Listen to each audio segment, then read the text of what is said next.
All right, look, fellas. Listen, I know people have been waiting on this. This is obviously the number one um Chiefs podcast in the world. I think we've even gotten not sure, feel fake notoriety. How do you say that word? That is a trouble word for me. Notoriety. Notoriety? Yeah, I can't get that up. That second part. Like there's a couple of, and I don't know why I try to be aggressive and just attack it. Notoriety. I can't. I try to attack it. I don't know why I do it. There's a couple of words. Another one, the thing that people pick up when there's an accident. That the thing that drives to go get people when there's an Oh, accident. the ambulance? Is that what you're That is talking about? another one. That one. It's a hard one for me to win to swing around. That's another trouble word for me. Uh, Sometimes I say axe instead of ask when I'm going really fast. So I mean, I've got some Yeah. trouble words. I don't know why I did attack that one, but there was some fake publications saying that we were a top podcast. Not sure if they're real or not, but I've got a couple of emails that have been sent to me that we congratulating us on a top 100 Kansas City podcast. Not sure if it's real or not. Is that real? Yes, I Serda don't think it's real. doesn't believe it's real. I don't. It probably I is. get lots of those emails. They're always from some place in India saying that they'll help us grow. I saw it. Network. It didn't say it didn't say it would help us grow, but I don't think it did. Maybe it did. I saw it. It had a ranking, and it had 100 podcasts, Kansas City ones, all the ones we could think of, we heard of, and we were like 45. So I mean, Seems low, honestly. Yeah. There's not 45 better podcasts. absolutely not. Those, I mean, it's a bias clearly, but I do want to get to the draft because we've not been able to talk since the draft, before the draft. But first, I just want to. I've got an issue that I'm trying to deal with, and this is going to be something that you may deal with here in the future, BK, with Luca. So my oldest son's 11, and I truly feel that he should have the skill and know how to cut grass. But I don't want him to learn cutting grass on my grass. Sure. Like yeah, I of don't course. like I don't want him to, because I think he'll butcher. Because You don't cut your own grass anyway, so what's the matter? well, listen. First off, sit back a little. And second, I am a fan of my yard looking a certain way. I like my grass to look well. I like the job that Juan and his crew does. They do a fantastic job, right? I was That's why very you pay him, meticulous. right? Right. I was very meticulous when I was doing it. But Juan and them, We made they the are transition this year, Ron. We went for, I've always taken care of my own lawn. This year I said, no more. I'm paying somebody to do this. don't I'm have done. time. Like, right. And really I feel Mhm. stupid with the amount that it actually cost that I've been doing this. And I was challenged by my neighbor who I think's a military vet. And he's got one arm, but he keeps cutting his grass every and I look out there and I thought he's wearing that army shirt and he's got one arm, and I feel like I should be out there and he's hitting it and turning it. And then I said no. And then Juan came over and nailed it. And like, we've been 3 years in, and Juan is one of the greatest, right? Not just one of the greatest. Juan has a good, and I'm not kidding, 9 houses on the block. He's all the way down one street and then all the way up with my neighbors going behind us. And I love it. I love the look of the lawn. Great. They have it at a great height. My grass looks good. But I don't want him to touch it because he'll piss me off because I know he won't get these lines straight. And then my thinking is, I feel like this is a thing that is maybe phasing differently than we were growing up. Because I'm thinking, will he ever have to cut grass? Like, I want him to have that challenge, but will he ever? Because I did not, after I left high school, I did not ever live in places that needed grass, that was expectation of me to cut grass till I got married. And not even immediately, because we had a condo over by Rockhurst. So after that, then we moved, and then I cut grass. And I feel like a dumbass for cutting grass as long as I have to think that somebody's out here going to do it for 35, $40. And so I feel my son may not run through this. And but I do think it's, and not even just my son. I honestly, I want all my kids, even my daughter, because you never know. All right. I just feel like he's reached. I know I cut grass before 11. And I feel like it's a skill he needs to have. But I want to use an old football field. I want to use somebody else's. I don't want him to touch my grass. I've got your solution, Ron. I don't know if it'll work, but I've got your solution. So you have I'm assuming based on the fact that you used to do your own yard, you've got a mower that you've got ready to go for, right? Yeah. I got to push. Yeah, I want him to learn how to start it, prime it. I want him to do all of it. All right, it's time for him to go up and down your street. Say, hey, I know Juan's doing your yard for 40 a week. I got it for 20. And now I know this is taking away a little bit of money from your boy Juan, but now your son, just take one house. He's got $20 a week coming to him. He's going to learn how to do their yard, and it's not on your own yard. You're good to go. I would say go like a few blocks away, just so that way it's not like immediate neighbors in case he screws up. But I think that's the move. He's pushing the mower to and from. You're good to go. Yeah, that might be it. I was thinking it's the best of both worlds. It doesn't happen on your yard. He learns. I was thinking a small patch of the backyard that is not visible, like maybe my side backyard that he goes up and down maybe once or twice, and then that's it. Is he going to learn to trim? Like, are we doing the trimming? Are we edging? See, again, you're right. I don't want him to touch my yard doing any of that. Yeah. None of it. Like, listen, I mean, because in my mind, just knowing him, great kid, but he's going to rush through it. His mind is, let me get this thing done so I can move on to the next thing of what I want to do. And let me go quickly. And those lines ain't going to be straight, and I'm going to be pissed. And so I don't, and you definitely do. I want him weed eating? Oh, hell no. He'll hack up that whole damn thing. No chance. Yeah, I think edging is probably too much. But I've been having this conversation with my girlfriend too, because she has a 13-year-old son who's never mowed the lawn. And this past weekend, I mowed her lawn, and I was like, I don't mind doing it, but he's just sitting inside playing video games, and he is old enough to be mowing this lawn. Like, it's time for him to start learning how to do some things. And I think the fear is that, one, he would like find a way to hurt himself, or he would just do an awful job, which I totally get. I totally understand being scared of all of those things. But if he does a bad job, you just got to make him do it again. Like, you just got to learn how to do it. And then you know, after you do it a couple of times, you learn to get efficient with it. You learn to do things the right way. And it's all part of the learning process. Yeah, Steve, listen, Brandon, we've worked really hard to get this grass to where it is right now. Really hard to get it here. Sprinkler system. We got Mr. Sprinkler all over the place. This thing is in a great place. Juan also came out and just mulched everything really well. Like, I don't need him to be dusting himself off and then trying again repeatedly on this. See, this is what I'm going to do. See, in Kansas City, his grandparents, they own a block of homes in the city. About 5 or 6 homes they own. He has to go over there and cut the grass. It's what he's doing now. There you go. They're going to go to Kansas City in this summer for a couple of weeks.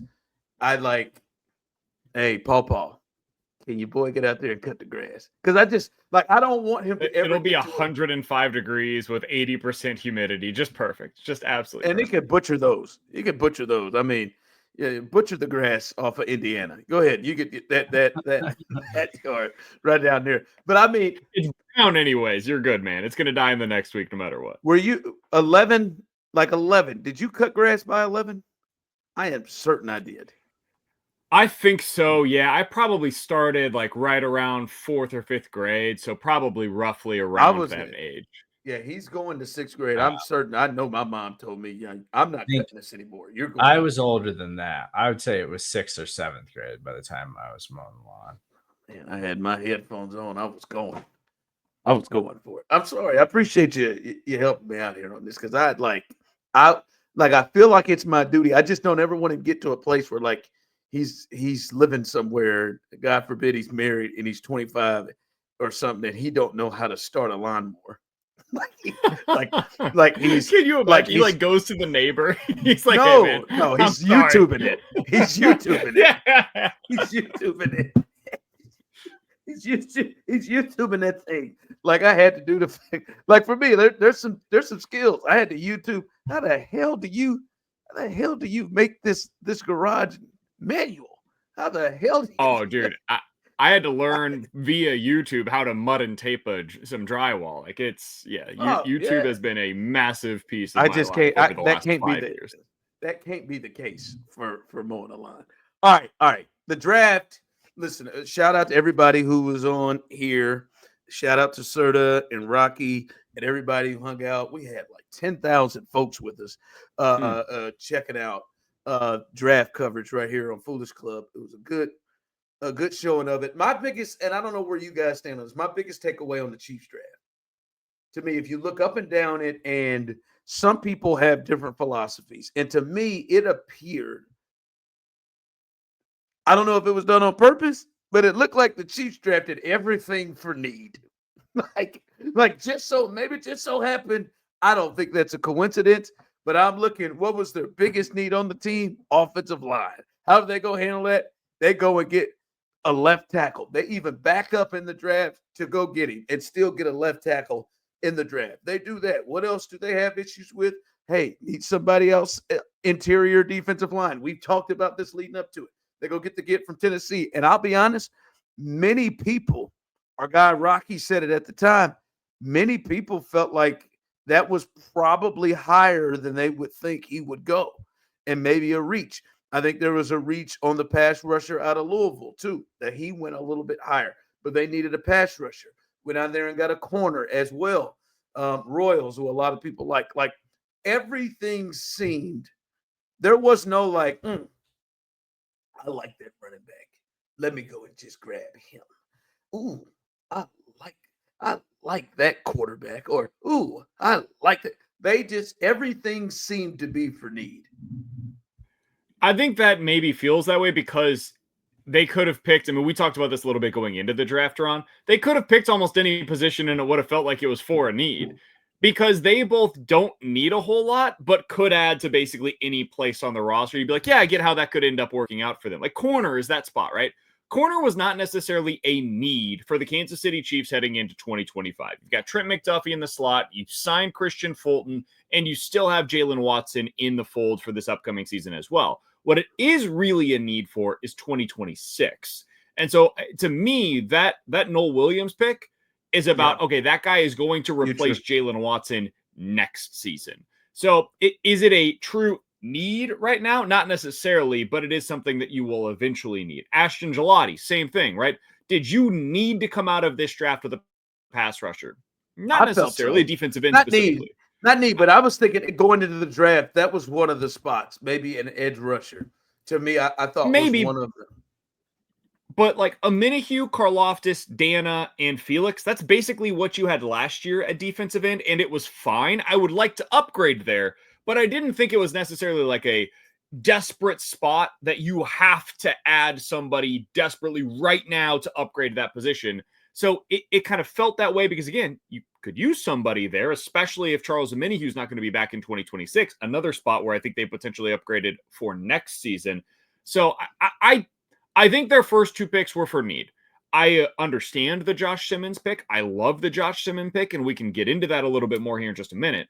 To me, the one that really stands out and the pick that is going to get the most discussion is Omar Norman-Lott, because you mentioned it. It's true. Based on most of the consensus board, it was a bit of a reach. It is a very specific fit. It is essentially trying to replace what they lost in Tershawn Wharton. So that one to me sticks out like a sore thumb. I think everything else is you could make a case that it was about need, but really it was about value in a position where they have a need potentially in 2026. So you're drafting for the future. I'm gonna make it clear, Serda. I don't hate it though, Yeah. because I think this is a team, as BK said, that has a lot figured out and get needs, and then get needs for not just this year, but next year. And I completely understand the potential reach of what they did with the D tackle, because that's the kind of player that they need and they want in that defense from the inside. They needed an inside potential pass rush type of a player, and so I get it. I don't have a problem with the drafting for need. No, and I like, yeah, maybe when you looked at consensus draft boards, like maybe across the board, maybe they just legitimately didn't get like crazy value or something based off of the guys that they wound up taking. But I also think that their roster was deep enough going into this draft that they didn't have to go offensive line in the first round. They didn't have to go defensive line in the second and third round, but they seemingly identified those players as like, those are the guys we want to come out with in that position. And I think that this team has done a good enough job over the last several years of drafting and developing talent and identifying players that fit what they like to do, and guys that they can bring in and get something out of, not just warm bodies on the roster. Like, I think that they've done enough of that I'm okay with the Chiefs just calling their shot a couple of times and going and getting guys, because like Omar Norman Lott, yeah, only played like a third of the snaps in college, like wasn't a full-time player. Okay, great. The Chiefs have enough depth along the defensive line that he can legitimately just be a third down pass rush specialist from the interior. Like, that's fine with me. Like, if that's what he's excellent at, you got Joe Cullen. Joe Cullen's going to try to get the most out of him as a player. He's going to try to find a way to make him more of an every down type of player. But the Chiefs have enough bodies along that defensive line that if he's that good at pass rushing, they can just deploy him that way in 2025. So like, I don't have a problem with that. And same thing with, Gelati is just super athletic pass rusher, like, but also very small for an NFL edge rusher. But he's got the speed and athleticism. We'll see what they can develop him into. And Noel Williams is he's kind of a ball hawk corner, but also not the fastest guy in the world, but he's physical and he'll toss you to the ground. When the Chiefs defense played its absolute best, they had two corners that would toss you all over the field. Like, they identify skill sets and they attacked them in this draft. And I think that I'm happy with them doing that, even if it doesn't hit on every single pick in 2025. Ron, my biggest takeaway from this draft, just like looking at it from the 30,000 foot view, is that they hit a lot of singles, or at least that's the hope, right? Like Omar Norman Lott, if he hits, I think it looks a lot like what you had with Tershawn Wharton. Is that a superstar player? No, but it's a usable piece in a rotation along your defensive line that could get you 4 or 5 sacks in any individual season. Ashton Gelati, probably going to be over the course of his career something similar, if it works, to like a Mike Dana, a usable contributor along your defensive line, Rotation really nice, guy. solid piece. Exactly. Noel Williams, probably never going to be more than a number 3 corner for you, most likely. That's kind of the range of outcomes that you're hoping for there. That's pretty nice, though. This team really could have used another usable corner last season whenever Jalen Watson went down with injury. So I think that's mostly what they went for. Jalen Royals, I don't know what he's going to be. People seem to really like him. I haven't seen enough of him to know one way or the other, but probably a number 4 receiver long term. That's all right. Jeffrey Bossa, can that guy be a rotational linebacker? Because you really could have used one of those last season whenever Nick Bolton was down with injury. Brashard Smith, nice pass catching running back. I'd sign up for that. They missed that a year ago. So I think they were really just trying to add cheap, cost-controlled, usable depth, and it's not super sexy, but if those guys all hit and they become at a minimum rotational pieces, that's a pretty damn good draft. That's interesting you say that, BK. Do you get a feel, because you said singles, do you get a feel that there's any potential Pro Bowl elite level players in this? I mean, In it's this Simmons, draft? right? So you do see that from Simmons? Do I you mean, think there's a everything. People that I respect that break down offensive line play at a way that I just frankly cannot love Josh Simmons. They think that this guy can be a potential all pro, Pro Bowl level left tackle. All of the skills, all of the traits, that's all there for him. It's a matter of A, can he get healthy? He's got a serious injury that he's dealing with, and there's no guarantee that he's ever going to be the same player that he was pre-injury. That's just something that we have to acknowledge. And B, and this is something we can't know about on the outside looking in, but there's been a lot written about it post-draft. He's got a different kind of personality. And it's more about, like, it kind of sounds Chris Jones-like. We're like, hey, you know, he's not a bad kid, but he's all about game day. And sometimes he doesn't totally have his, like, mind locked in. It's a Monday very through Laramie Tunsil feel. Like, Sure. And super Laramie Tunsil was an talented, all-pro. Yeah. So, like, if it works, if they can get him locked in and he's healthy, that's your home run swing.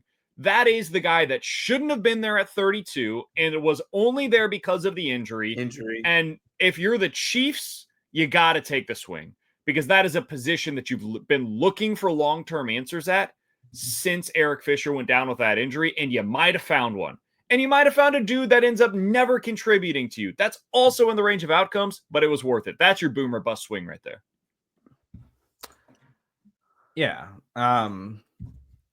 Like, I don't know if anybody from this class, and yeah, like Jalen Royals, like the more I look into him as a player, like super intriguing player, like legitimate, like outside wide receiver upside with size and speed. Like, feels like we've been trying to get the Chiefs to chase that guy for years and they never do it. And then they finally like take a guy, but of course it's a 4th round pick who's from a smaller school.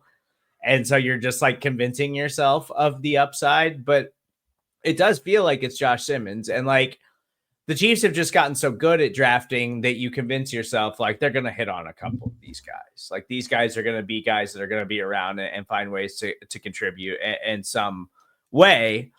But I think if we're talking about 4 or 5 years down the road, if Josh Simmons is the only guy out of this draft class that winds up being any good, but he's a legitimate all-pro caliber left tackle, nothing else matters. Like legitimately, like they've been chasing this position for years now. And finally, like with not only that, you trade back from 31 to 32 and pick up an extra 5th round pick in doing that. And you still get a guy of this caliber who's got this much potential. If he really pans out that way, like he's going to be a guy that we talk about in Kansas City for a long time, because they just simply haven't had an offensive lineman like with this kind of potential outside of the guys on the interior in a really, really long time. Yeah, Simmons is clearly the one. And we know, like, there have been guys, and you can find, and the Chiefs have done it, find guys in different rounds that jump up to be above average to elite level players. The 3rd round's been really, really good to the Chiefs. As you look at guys like Travis Kelce and Jamal Charles, who've come out of that 3rd round. There are others, 4th round, L'Jarius Sneed, who I think got to a place of above average to special player. I'm with you, Simmons. I don't know about Royals. I don't know. I know a lot of people love that. The Williams kid I would watch. I like how physical he plays. Noah Williams is one that I would watch as there's a feel. He's a big corner, a bigger one, almost 200 pounds, 6 foot, 200 pounds. That's one that I think could have the possibility of maybe being more. Because look, Jalen Watson's what 6th, 7th round pick that you looked up, and their defense went into shambles when he got hurt. So, and I look at him, I think there's a chance there, but generally I'm with you on that. Yeah, and if you end up getting 1 star out of a draft, man, that's a huge win for any organization. And I do think that is something, if we're just being totally honest, that is something that I personally believe Brett Veach needs to start looking for is like taking some more swings for blue chip talents. It's something that John Dorsey did too much, where he would take so many swings for the fences that he would strike out so often you would end up with like, remember Javier Russell, who was a third round pick that didn't make the roster? Like For Notre Dame, he had some big swings, and what you end up getting is like, dude, you get Marcus Peters and Chris Jones and you get Kareem Hunt, you end up with like Travis Kelce, right? And those are all huge smashing successes. And you also have a third round pick that doesn't make the roster, and you go into individual seasons, it's like, dude, this team is paper thin, and if they lose anybody to injury, they are screwed. And that's the opposite of what Brett Veach has been. Brett Veach has developed a roster and drafted a roster that is very deep. It has a lot of cost-controlled guys in the 2 deep for them right now, and you feel good about that. But some of the blue chip talent, like Kelce, like Chris Jones, they are starting to age out a bit, and they've basically just been replaced by Trent McDuffie. Now, Mahomes is there, so like that's a huge one, and he is the blue chip of all blue chips. But eventually you're going to have to start replacing some of these guys. So I do wonder if that maybe will influence their drafting decisions beyond 2025, is trying to swing more for the fences, especially in the first round, similar to what they did this year with Josh Simmons. I think they probably just trust themselves, because I don't know if they've swung for the fences, but they've been able to do this in the Mahomes era, right? And they generally draft late in the first round, and they snab Trent McDuffie, who fits into the bill of that. They go and get L'Jarius Sneed in the 4th round, who fits in the bill of that, right? Like they've been able to do that even here lately with Mahomes, right? Like Kingsley is one. We'll see what happens with him. But hell, Creed Humphrey, they did it, and right, Nick Bolton, Sure, they did it. Late. And you could argue Trey. You could make the argument for Trey as well. Trey, I mean, he's going to be one of the highest paid offensive guards in the league, so it's hard to call that not a blue chip talent that you got in the 6th round. Yeah. And Jalen Watson, I'm not saying blue chip, but they've been able to do those things.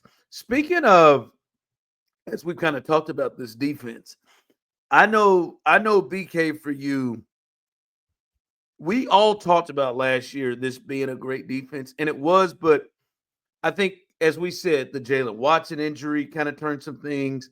They didn't quite rush the passer as well. I think Charles Omenahue's injury maybe felt that way. And they still obviously were good enough to get to the Super Bowl, but maybe that was the difference, because the defense the previous year, they could allow a struggling offense to get itself into the game, drop 8 passes, just throw intercept, whatever, because they would always keep it close.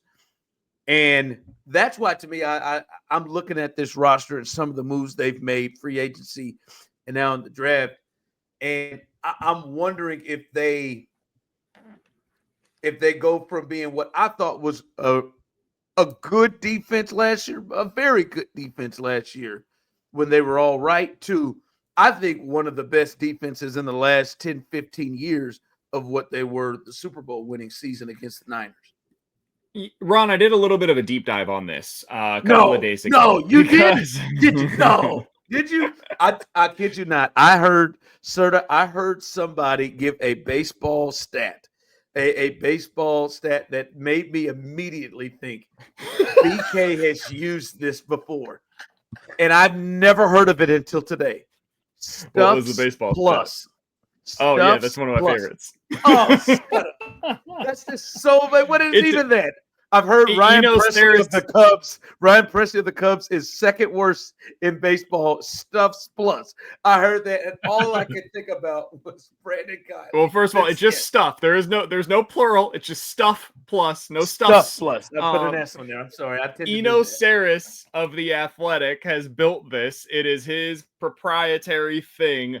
It's basically just like, how good is your stuff? And he averages it out the way that you would an OPS plus. I don't need to get too nerdy with it, but basically it's how good is your stuff relative to the league average. And yes, Ryan Presley has been really horrific. We talk about it here in St. Louis because the Cardinals have the worst stuff in Major League Baseball in their staff. I want to let you get back to this whatever deep dive you did. and Serda may have to go and bleep this out. I don't think so. This is Foolish Club Media. We go, but fuck you for that, BK. F you for knowing the guy's name from The Athletic who has brought this. Not just his name, first and last. You know his name and who invented this. Stop it. Okay, so I need This give me is bad like, for you. No, you're right. No. It speaks more to me than it does to you. I can promise you that. So, Ron, just as like an aside here, it's May 8th, whatever. Like, we've got a lot of time to talk about the Chiefs. So as an aside, yesterday, the Cardinals had what is my favorite play in baseball. A single that scores a runner from first. There's nothing better in sports than watching that guy from first. Lorenzo Cain, Eric Hosmer against the Blue Jays. It is my favorite thing to witness. It's the best. So I couldn't just watch that play yesterday, Ron. I couldn't. There's something inside of me that prevents that. I had to know how often has this happened in recent Cardinals memory. So I went through every game log of like, when did this happen most recently? And I found the last 10 times that it happened all the way back to 1982. And then I found the videos of what it looked like when it happened. So yeah, that's the way that my brain works. All right, now I am completely embarrassed and ashamed of that. So speaking of the deep dive that I did on the Chiefs, completely unrelated to the Cardinals first to home. The Chiefs defense was amazing 2 years ago. And Ron, you're an NBA fan, right? So in the NBA, they don't measure scoring defense anymore. That's not really the way that it works. Anytime that you'll hear somebody talk about defense in the NBA, it's defensive efficiency. And what they're talking about is basically like per possession, how good are you? Because teams play at different tempos. So it's really important if one team is going to have, 115 possessions over the course of a game, and another team is going to have 95 and they just play really slow. It's a slog. Well, you can't judge the defenses based on how many points they give up. It's not fair. You're going up against different numbers of possessions. So I think it's important as that backdrop to think about how the Chiefs have played over the past 2 seasons. Because 2 years ago, on any metric you look at, especially on a per drive basis, the Chiefs defense was freaking elite, dude. They were top 3 in almost every metric. They were unbelievable. And then you saw it in the postseason, like it was all real. Well, last season, that wasn't the case. The Chiefs saw the fewest defensive possessions in the NFL last year. No defense played fewer possessions than the Kansas City Chiefs. So you look at it and it's like, okay, they were 4th in scoring defense. They were a top 5 unit. Yeah, but that's a little fraudulent. They allowed the 24th most yards per drive last season. They basically defensively gave up the same number of yards per drive as the Chiefs offense produced on a per drive basis. And then on a points per drive basis, they were 13th. The Chiefs were average defensively last year, Ron. Average. Now, a lot of that can be explained away. Charles Omenihu had the situation. You had one of your top corners in Jalen Watson who went down. You were not healthy on that side of the ball. Again, all of this can be explained away pretty easily. But my question was, can the Chiefs get back to what they were 2 years ago? Can they be close to an elite unit in 2025? And I'm curious, especially with so many of their picks on the defensive side of the ball in this year's draft, do you think that's something that they can accomplish? Can they get back to where they were or something close to where they were 2 years ago? Yeah, I think they can, and the picks are a part of it, but I think to me some of the free agency stuff, especially getting Fulton the corner, I think that's to me that is the big key that kind of unlocks things with this defense is getting Fulton the corner to have him Watson. Now we'll see what happens with Williams, but the depth also feels better there. But really, I think a key thing was that thing a couple of years ago. Sometimes you can't tell which one helps the other. Is it the secondary or is it the pass rush that works together? And clearly, one major difference was L'Jarius Sneed and McDuffie and Watson. The 3 of them have the ability to have the 3 of them and then being able to put the guys in the spots where they are most strong. And I think Fulton bringing him in gives you that opportunity. Now, I do think Justin Reed's a big loss. I do think, but I do think the kid they drafted last year out of Washington State is a player that can get to that level at some point. And then to me, the other part is, all right, is Chris Jones still able to be elite level Chris Jones? I thought Chris Jones had a hell of a year last year, but just didn't get a lot of the numbers. And I think that was a lot due to they didn't have enough guys around him to really be able to take advantage of how much attention he was getting. It felt like to me, George Karlaftis was more of a second half of the year player than he was early, and he came on later. Charles Omenihu didn't come until November. So that, and sometimes, hey, man, you just you don't have as good of a pass rush one year. If the pass rush can get back up to where it was and the blitzing, because that's the other part is he didn't have the confidence to be able to have the blitz packages that he wanted to use because you got Najee Johnson and you got all these other guys back here getting beat like they stole something. So I do think they can get back to that because they've made some of those moves that can really help unlock the things that Spags wants to do. Yeah, I really think that really there's like two keys to me for the Chiefs defense this year, and I think that kind of filters into everything. Like last year, the pass defense early on was pretty good, like prior to Jalen Watson getting hurt, and then Jalen Watson goes down and it drops off of a cliff. The pass rush was not very good early in the season, and that was because they didn't have enough depth there. And so it was like, put three dudes on Chris Jones, and then who's going to beat you, George or Turk or Mike Dana? Like, they just didn't really have enough depth to rotate guys in and out and keep them fresh along the defensive line the way that Spags likes to do. And then we saw George kind of turn it on in the back half of the season, in part because Charles Omenihu was there. But I also think that's also like George is like the high motor player, like relentless player. So it's just like, yeah, it makes sense that as offensive lines get banged up and wear down over the course of a season, George would be the guy who would come on strong towards the end of the year. Like that totally makes sense. But I think going into this season, yes, Christian Fulton is going to play a big part. The health of Jalen Watson going into a contract season is going to play a big part for how the Chiefs secondary plays. The safety room is still a question mark for me. I think Jaden Hicks is a stud. I think he could be a really great player for them, but we still have to see him prove that. And I've got question marks across the rest of the safety room. Like Brian Cook hasn't exactly been a model of consistency, and maybe Chamari Connor's back in the mix there. Maybe it's Mike Edwards. I don't really know. But the pass rush, I think it's going to do wonders for them to have Charles Omenihu healthy, like out of the gate this year. And I think that is going to be the biggest deciding factor for them early in the season along the defensive line, because there was a point early in the season last year where it was like they just simply weren't generating pressure at all up front. And so Spags was just sending blitzes because it was the only way they could generate pressure.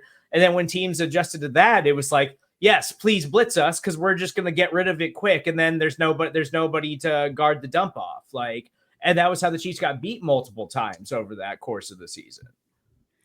I'm so glad you brought up the pass rush, both of you, because the Chiefs had 57 sacks 2 years ago with that elite unit. Do you know how many they had last year? They felt like they were maybe the high 20s or low 30s. Yeah, I'd say like 30. They ended up with 39 last year. You dropped by almost 20 sacks over the course of the season. I'm surprised they had that many. That is basically one fewer sack per game. It is effectively what you ended up losing from the 2023 season to the 2024 season. The reason that I bring that up is because, dude, those are drive killers. Like, anytime you get a sack, you put the opposing team, like, they basically lose 5 yards. They've got to gain that extra 5 yards in that set of downs.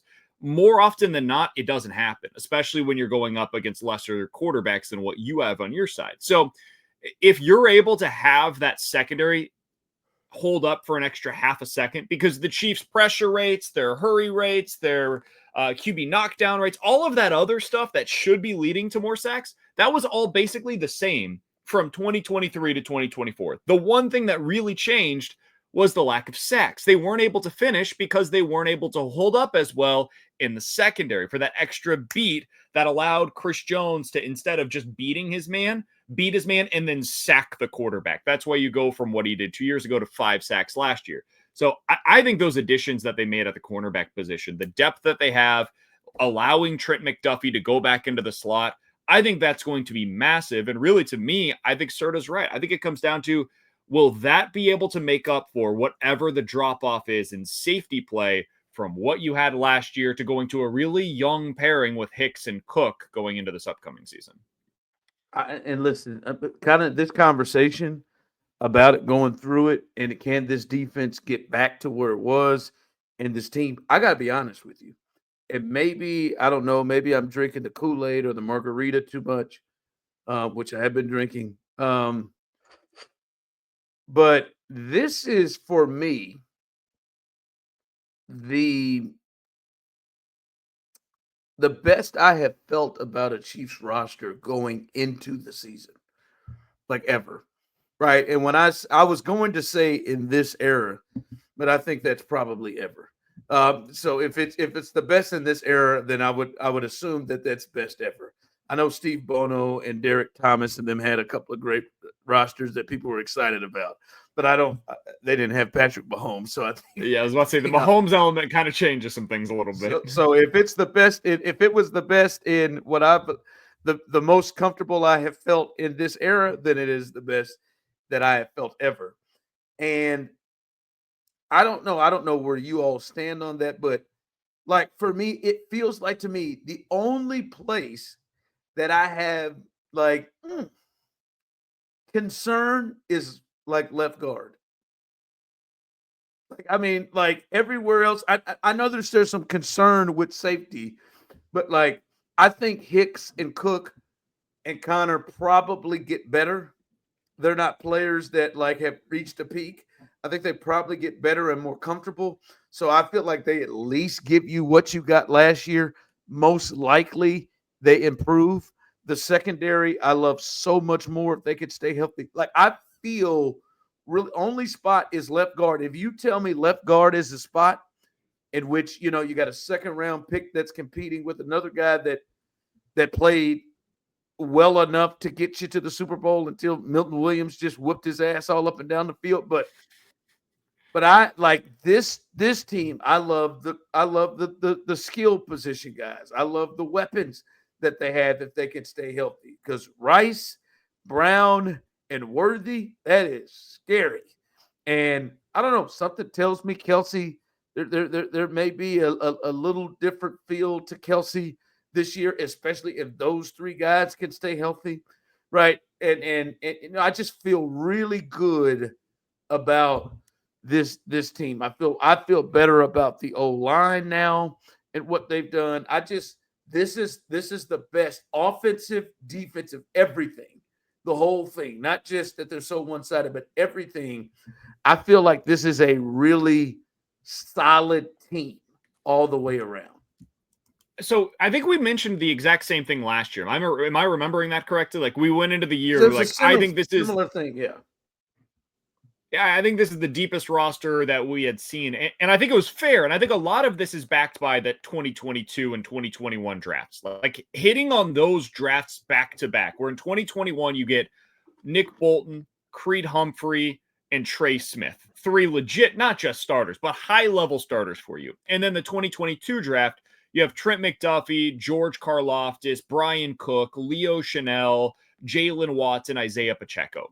Dude, that's like half of your starting players I just listed off over the course of 2 drafts, and they're on rookie deals still. So when you have that in back-to-back back-to-back years, it allows for what we're talking about to be possible. So I think you're probably right. Once I saw proof of concept, I would say I was probably a little higher on the 2022 roster than what they have going into this season, but I didn't know that was going to work the way that it did until we saw what it looked like with Juju and with MVS it just was more of an unknown going into that season than what you have right now. And I think that's probably what makes me lean to this year.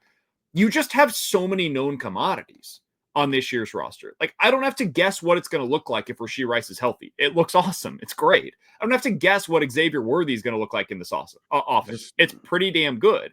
The one real question is, like, what does Hollywood Brown look like? And I know exactly what he is as a player. It's just a question of the fit into this offense when he's healthy. Yeah. So I think there were fewer question marks in terms of how this is all going to work on this year's roster. I'll frame it that way than I've had at any point in the Patrick Mahomes era, which means basically in my time as a Chiefs fan. But even last year's team sort of like, when you think about, hey, there was still some nerves of the second round pick Kingsley and Wanye Morris as being the potential battle there. This time it's Jalen Moore and Josh and Simmons that you feel that like they went from having maybe the shittiest set of tackles, like the worst tackle situation in football, to where they're kicking out their guard who looks like he's a guard from the 80s in his size. They're kicking him out to left tackle. And now they got Jawan Taylor on one side. They've got, Moore, who they went and got and gave good money to, that we know is at least shown to be a good, swing tackle. That feels disrespectful to him for as much and how well he played when Trent Williams was out. And then you go get what many people feel like could be the steal of the first round in Simmons. Like, their tackle situation has come a long way compared to what it was last year. So I'm not saying this is going to be the best team. I'm just saying right now, this going into it, I feel really good that they don't have any major questions except, to me, left guard. Well, and last year, I just think too, like we couldn't have prepared ourselves for like the injuries that stacked up early in the season, and them overcoming that stuff and overcoming it in a way to the tune of like they only really lost one regular season game that they actually showed up to play for, like, which is absurd. But like, yes, the reason the offense wasn't fun to watch, like the reason they were just going through so many growing pains, is because they were on after the start of the season and some of these guys started to go down. It was just like, holy hell, this is a really young football team. Like, outside of the cornerstones, this football team is young as hell, and they still have a lot of things to learn. And so now you're getting all the players who had to fight through all of that adversity back this season from last year. And so you hope that they take a step forward and that they improve as players. And then you're infusing it with, I think, the strong moves that they made in free agency. And then hopefully it's bolstered even more by the draft class. Like, I do think that this roster, just in terms of just like bodies, like, it is a little bit deeper than last year's. Like, I think linebacker, safety, guard, like, yes, those are position groups that, like, yeah, you could probably use a little bit more there if you can find somebody, or maybe there's an undrafted player that you brought in that really impresses you and pans out and makes it onto the roster after training camp or something like that, whatever it is. But there's always going to be holes to address. I think the holes are much less glaring right now than they were at the end of last regular season. And I think that's all we should really hope for heading into 2025.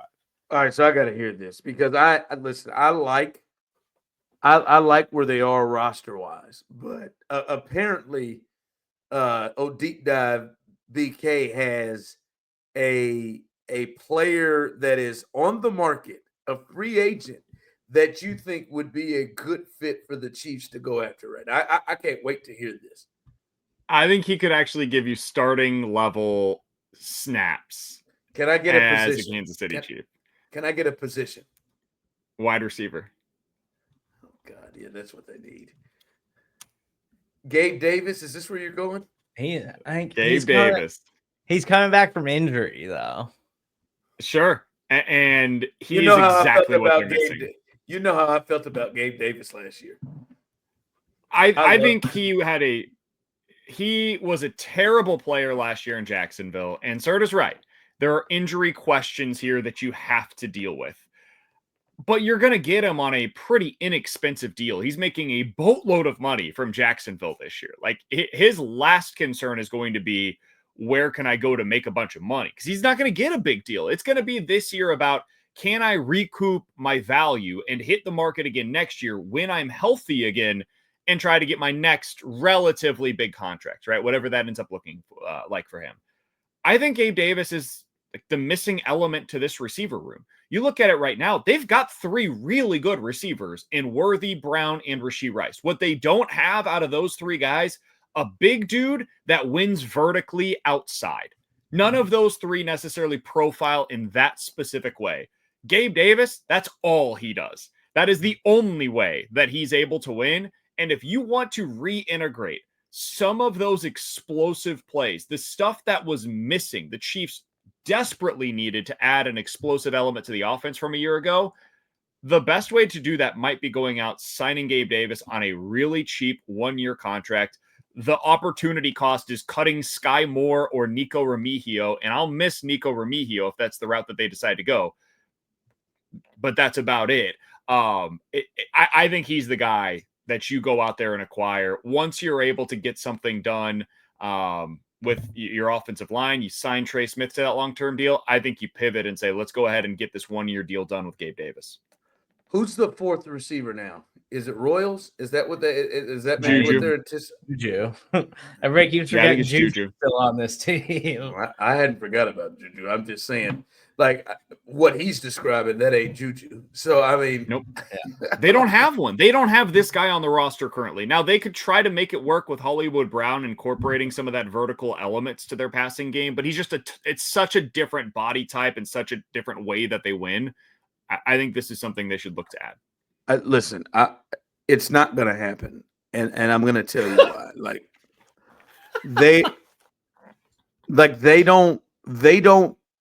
They don't really like that type of receiver. Like they've kept what's his face Justin Ross around for like 4 years to try to be that type of receiver. Why not just get the guy that actually does it? They don't play him. I'm just saying they feel like Xavier Worthy can be a vertical threat. They feel like Hollywood Brown can be a vertical threat. And they like to have those guys to have the ability to look like they're going to do anything and not just, I can hone in on what they're going to do. I'm just telling you what they like. I disagree with you. No. I actually disagree with you on this. Think about how much playing time Justin Watson got over the last 3 years. That's the type of player that this is. Justin Watson is an outside wide receiver, and all he does is run vertically, right? That's the entire reason why he was hitting the field. And there were games where he was playing 60% of the snaps. You go back to Demarcus Robinson. This was the role that he had in the Chiefs offense. So I disagree a bit. I do think they value this type of receiver. They just haven't invested heavily in it. And good news, you don't have to invest heavily in Gabe Davis this time around either. He's going to be cheap. I just don't think they've looked at it and said, hey, man, we want a guy that we just hey, big guy that goes down the field and we throw it up to. Yeah. I just don't think they like. That is pretty much all Justin Watson did for the last couple of years. But I mean, he's going to be cost effective, and I think he's a better player than Justin Watson ever was. I do think there's something to the idea that, like, yes, Hollywood and Worthy, the problem is that they're like simply not physical enough to like be out there all the time. But I think Worthy can win that way. Like, I think Worthy's a good enough route runner that he can certainly win that way. But then the problem is when you run up against physically imposing corners, like, is he just going to get dusted at the line? And that's when a guy like Gabe Davis might come in handy. Listen, I love Gabe Davis. I like the speed of him.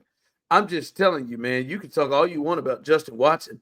They ain't rolled out here, and they don't seem to be into the, hey, let's go get the guy that's 6'2", 225. Like that, that's just not what they've done, right? Like, I mean, I understand Justin Watson, like they ran him down the field. Watson was that size. He's 6'6". He's a little lighter, but that's not what they. I mean, they used him more as a decoy To be honest with you, the But guys that's that what they Gabe Davis is, dude. Gabe Davis, 85% of his snaps is going to be out there just as a decoy to run really fast, really deep. and I think they look and see Hollywood Brown and Xavier Worthy as that type guy. Hell, they may even think Royals is that type guy, the guy that they can sit down that they just drafted in the 4th round. So I just don't think they like. I felt like they felt they needed that as a necessity to get. They just don't seem to like bigger receivers. Like that just doesn't like. I felt like they got Hopkins as a necessity. They just don't seem to get that to dig that, because I think Andy likes for those guys to have the threat to do all kinds of different things. I think there might be some truth to that, and maybe ultimately this is all for naught, and he ends up signing with like Houston, right? Like it's entirely possible. I would bet against the Chiefs signing Gabe Davis, but he's cost effective. He's relatively young. He's a guy that became available, won't fit into the comp pick formula for you going into next season. You had 320 snaps from DeAndre Hopkins last year that are gone. Justin Watson, 440 snaps from last year that are now gone. Juju played 350 snaps last year. He ain't going to be asked to do that. You might as well put him on ice until like week 14 and just get whatever you can down the stretch, because he's got a role. I just don't think it's one where you're expecting him to play that much this year. And yes, many of those snaps are going to be taken by Rashee Rice. A lot of them won't be. Somebody else is going to have to emerge. And to me, the guy that makes all the sense of the world, given the specific role that they're missing right now on the roster, I think it is a guy like Gabe Davis. I was surprised they didn't add somebody earlier in the draft that can fit that role. I think Gabe Davis could. So I would personally lean that direction. I would advocate for them to do so. I do think you're right, though, Ron. I don't think it is something that they will end up doing. I would love Gabe Davis, but I don't think that's where they see it. All right, we are